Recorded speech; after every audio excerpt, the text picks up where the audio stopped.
Hello dear students. तो आज का हमारा प्रश्न है तांबा सिल्वर नाइट्रेट विलयन से सिल्वर विस्थापित करता है किंतु सिल्वर जिंक को जिंक नाइट्रेट विलयन से विस्थापित नहीं कर पाता, क्यों?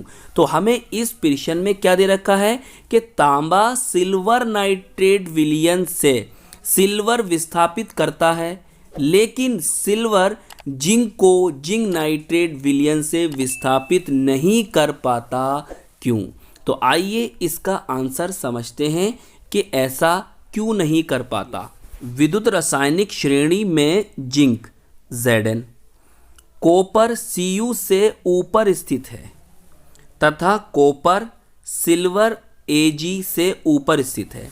मतलब जब हम विद्युत रासायनिक श्रेणी इलेक्ट्रोकेमिकल सीरीज देखते हैं तो उसमें इन तीनों का स्थान जब हम देखेंगे तो हम क्या पाएंगे? पहले Zn, फिर उसके बाद कॉपर और उसके बाद कौन? Silver Ag। पहले Zn फिर Cu और फिर कौन? Ag। तो आप ये बात भी याद रखो कि इलेक्ट्रोकेमिकल सीरीज में ऊपर से नीचे आने पर धातुओं की क्रियाशीलता, मेटल्स की रिएक्टिविटी घटती है।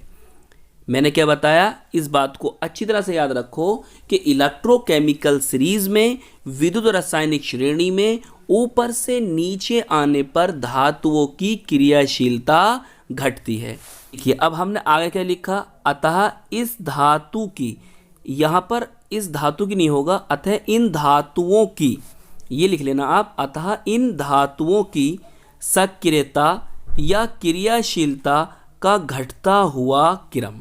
अब घटता हुआ क्रम क्या होगा? देखिए ध्यान से कि भाई Zn जो है वो अधिक क्रियाशील होगा, किससे? कॉपर से।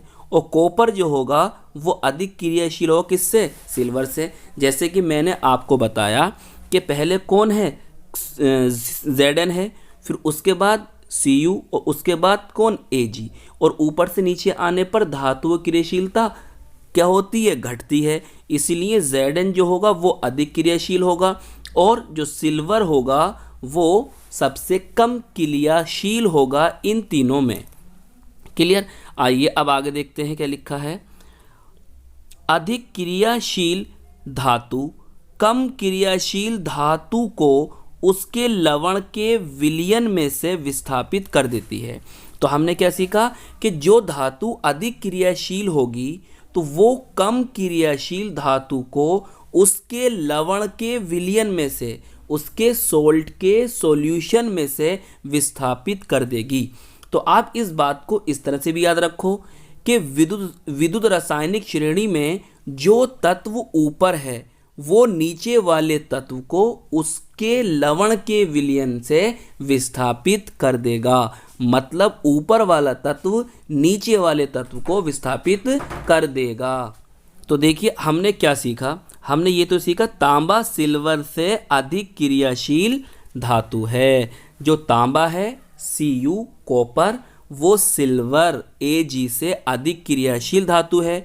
तो अब क्या करेगा तांबा? अब तांबा ये है आपका Cu। क्लियर? और ये क्या है? Ag सिल्वर नाइट्रेट का विलयन। तो तांबा जो है कॉपर वो सिल्वर नाइट्रेट के विलयन से सिल्वर को विस्थापित कर देगा। देखिए कर दिया विस्थापित और आपको क्या प्राप्त हो गया? Copper nitrate. क्लियर? ये बात आपके समझ में आ गई। अब देखिए सिल्वर जिंक से कम क्रियाशील धातु है। सिल्वर Ag जिंक Zn से कम क्रियाशील धातु है। तो इसीलिए जो Ag है वो Zn को उसके लवण के विलयन से विस्थापित नहीं कर पाएगा। तो इसीलिए नो रिएक्शन, कोई क्रिया नहीं होगी। तो आई होप ये वीडियो आपको पसंद आई होगी। कैसी लगी हमें ज़रूर बताएं। हम मिलेंगे आपको इसकी नेक्स्ट वीडियो में और आपको इस वीडियो की PDF और इससे लास्ट वीडियोस की भी PDF हमारे टेलीग्राम ग्रुप से मिल जाएगी। आप जाके सर्च करें STR क्लासेस, वहाँ से आप इन सभी वीडियोस की PDF को प्राप्त कर सकते हैं।